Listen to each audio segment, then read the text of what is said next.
Assalamualaikum warahmatullahi wabarakatuh. Perkenalkan, nama saya Deva Mada Mufada.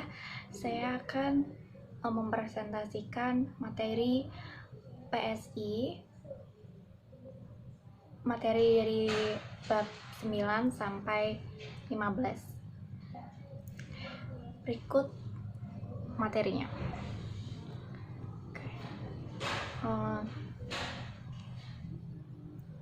Diagram sequence adalah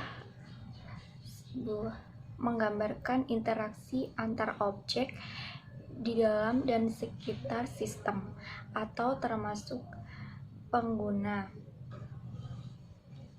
Display atau form berupa message yang digambarkan terhadap waktu.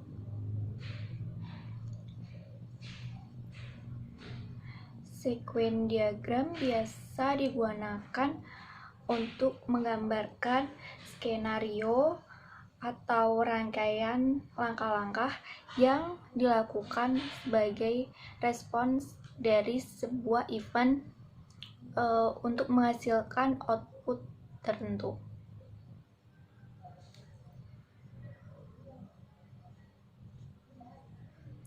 Diagram ini secara khusus berasosiasi dengan use case diagram dan memperlihatkan tahap demi tahap apa yang seharusnya terjadi untuk menghasilkan sesuatu di dalam use case.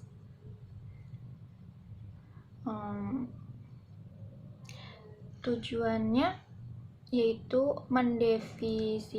mendefinisikan urutan kejadian yang output yang diinginkan. Komponennya ada aktor, interface, proses pembacaan, nama tabel atau entity. Simbol ada faktor. Aktor itu menggambarkan orang, aktor ya maksudnya. Entity class menggambarkan kegiatan yang dilakukan. Boundary class menggambarkan sebuah penggambaran dari form. Control class menggambarkan penghubung antara boundary dengan table. Focus of control and a lifeline menggambarkan tempat yang berakhirnya sebuah message. Message menggambarkan pengiriman pesan.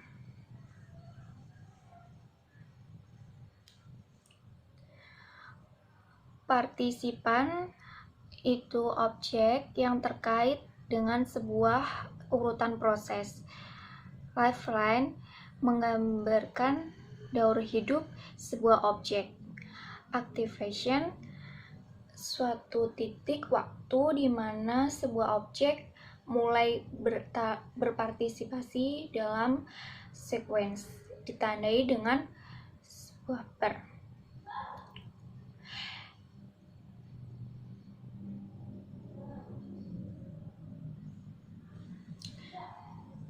Return suatu hasil kembalian sebuah operasi.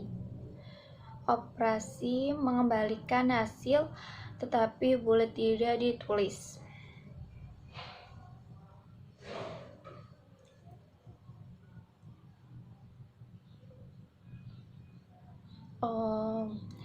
Yang pertemuan yang ke-10 itu tahap akhir dalam siklus pengembangan sistem.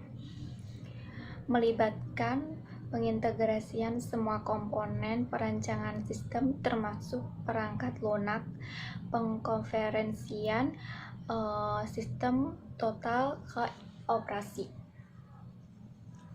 Proses implementasi 1. Perencanaan, 2. Pengeksekusian. Rencana implementasi adalah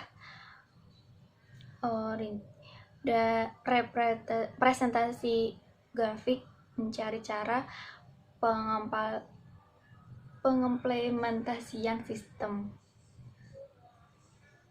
Tim implementasi profesional sistem yang merancang sistem, para manajer dan beberapa staf, perwakilan vendor, pemakaian primer, pengkod, teknisi. Bagian pokok implementasi diperlukan: 1. Persiapan tentang pelatihan personil, persiapan atau pembuatan implementasi, konversi file atau sistem. 5. Pemantauan. Kemudian mengkonversi sistem baru,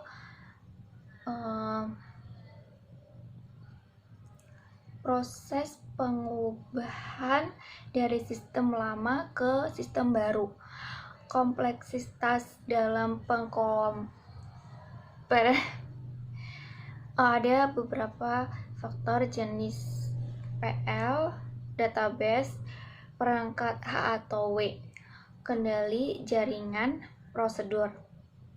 Metodenya konversi langsung, konversi paralel, konversi langsung baik jika sistem baru tidak mengganti sistem lama. Sistem lama tidak bernilai. Sistem baru bersifat kecil atau sederhana. Rancangan sistem baru sangat berbeda dari sistem lama.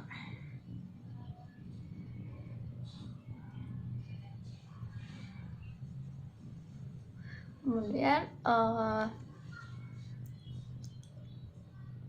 ada konversi paralel, memberikan derajat proteksi yang tinggi dari kegagalan sistem baru.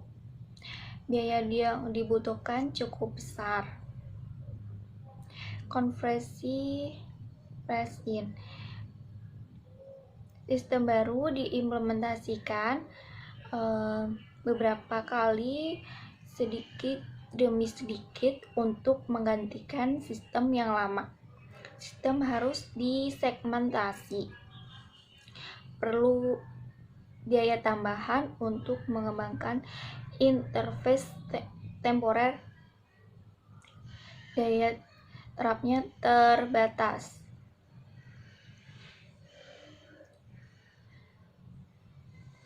Kemudian konversi pilot. Perlunya segmentasi organisasi.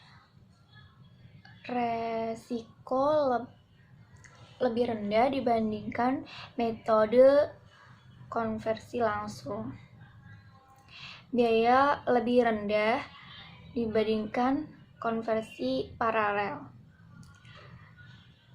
Cocok digunakan apabila ada perubahan prosedur H atau W atau S atau W.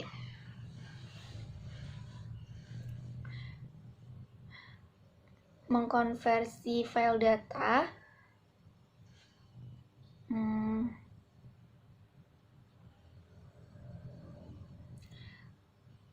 Keberhasilan konversi sistem sangat tergantung dalam seberapa profesional.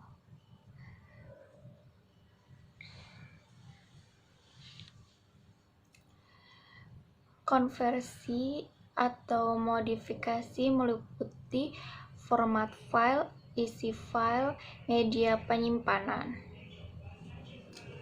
Mengkonversi file data. Metode konversi file total, konversi gradual. Konversi file total pada bisa digunakan dalam keempat sistem.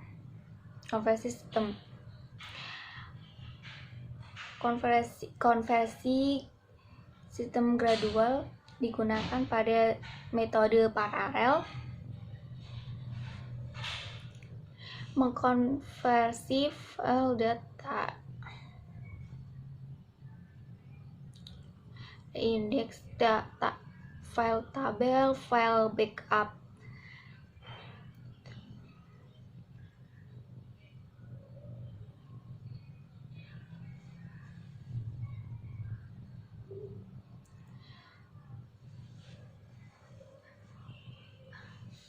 Kemudian yang pertemuan yang selanjutnya, yang ke-11, yaitu pemeliharaan perangkat lunak. Jenis pemeliharaan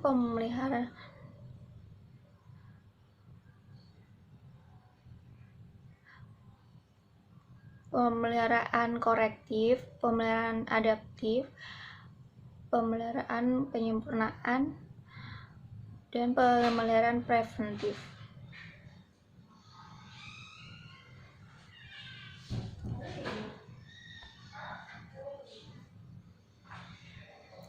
Siklus hidup pemeliharaan sistem atau SMLC.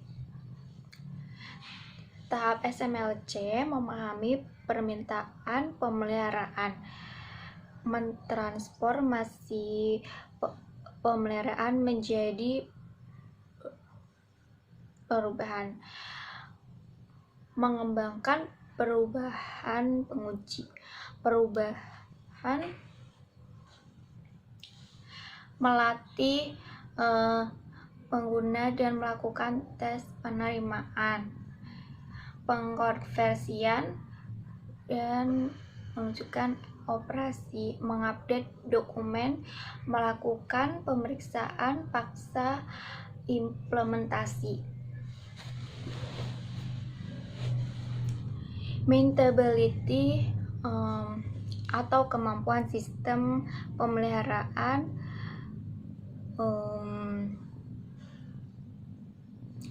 prosedurnya menerapkan SDLC dan SBDLC,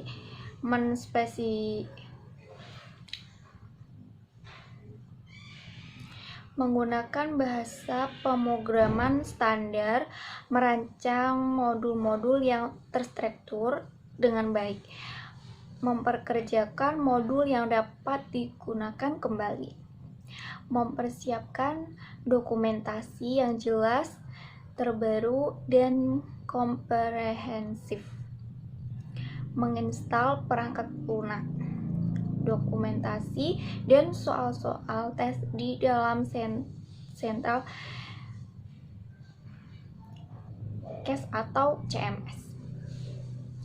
3 pendekatan untuk menyusun pemeliharaan sistem: pendekatan pemisahan, pendekatan gabungan, pendekatan fungsional.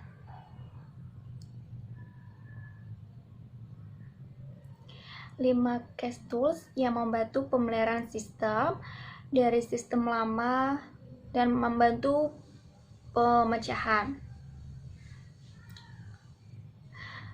yaitu ada rekayasa maju, rekayasa mundur, rekayasa ulang, restrukturasi sistem pakar pemeliharaan, mengelola pemeliharaan sistem, menetapkan kegiatan pemeliharaan sistem, mengawali dan merekam kegiatan pemeliharaan sistem tidak terjadwal, menggunakan sistem perangkat lunak helpdesk, mengevaluasi aktivitas pemeliharaan sistem, mengoptimalkan pemeliharaan sistem. Risiko CMS terhindarkan kekurangan inventaris perangkat lunak. ketidaklengkapan secara perubahan program. Modul-modul program perangkat lunak terduplikasi.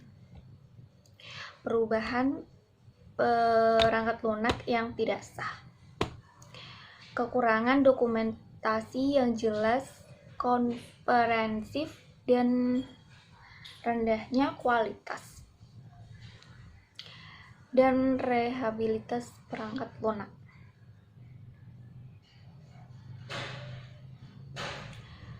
Kemudian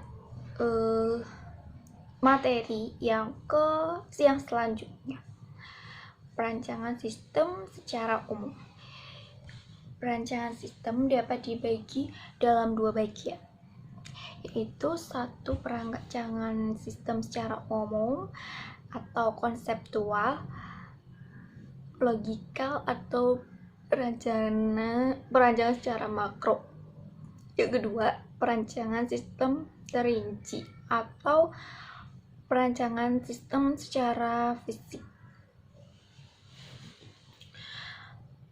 Pengertian perancangan sistem ada berapa tahap setelah analisis, setelah pengembangan sistem. Pendefinisian dari kebutuhan fungsional. Persiapan untuk merancang bangun menggambarkan bagaimana suatu proses yang dibentuk. Dapat berupa penggambaran dan perencanaan, sketsa atau pengaturan dari beberapa elemen yang terpisah untuk bisa berutuh dan berfungsi. Mengkonfigurasi dari komponen perangkat lunak dari suatu sistem. Tujuan perancangan sistem: satu, untuk memenuhi kebutuhan kepada pemakai sistem. Dua, untuk memberikan gambaran yang jelas dan rancang bangun yang lengkap kepada pemrogram komputer dan ahli-ahli teknik yang terlibat. Personil yang terlibat: satu, spesialis pengendalian. Dua, personil penjamin kualitas. Tiga, spesialis komunikasi data. 4, pemakai sistem.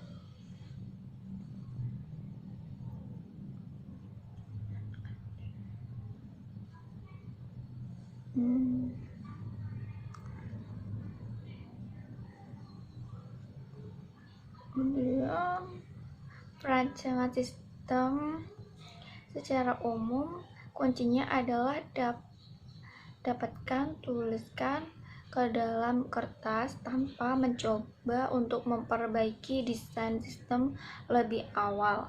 Aturannya adalah berinteraksi dengan user, periksa dengan anggota tim, periksa dengan teknisi, desain ulang, periksa, dan periksa kembali, tetapi jangan coba-coba untuk membangun detail yang lebih rendah selama fase ini. Semua ini dilakukan jika salah satu dari desain sistem secara umum sudah dipilih untuk implementasi. 3 kategori desain sistem. 1. Global Basic System, Local Basic System.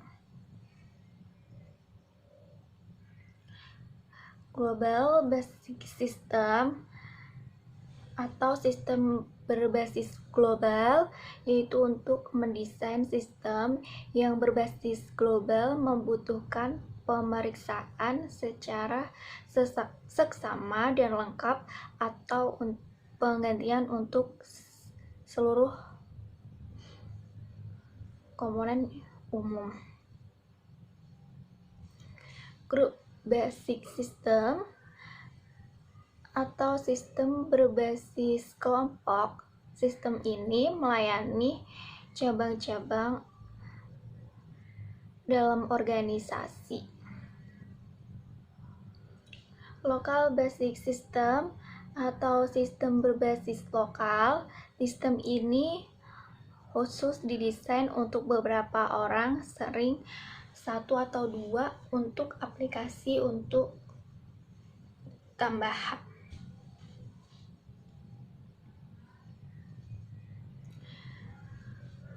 Kunci elemen RAD: 1. Joint Application Development. 2. Spesialis 3. Computer Aided System and Software Engineering Tools. 4. Prototyping.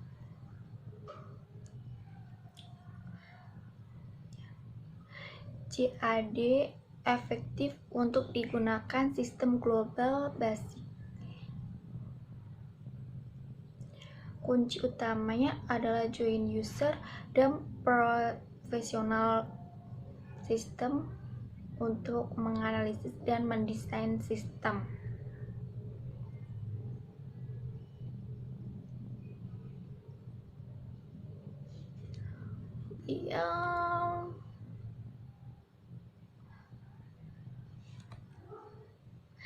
Tahapan perancangan sistem, perancangan output, perancangan input,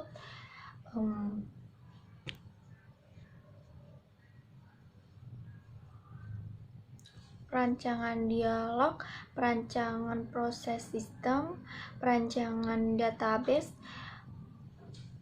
perancangan kontrol, perancangan jaringan.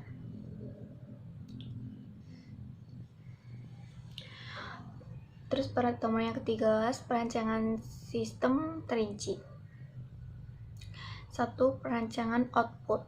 Tujuan perancangan output adalah mengubah data menjadi informasi yang berkualitas dan dapat digunakan.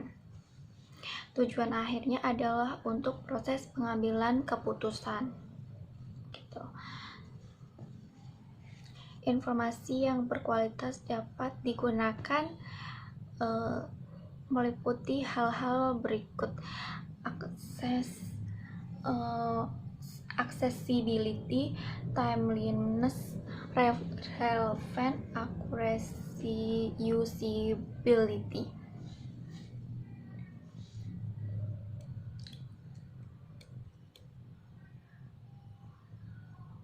Kemudian macam-macam bentuk laporan level manajemen yang berbeda. Ada laporan berhierarki. Ada 2 laporan berhierarki.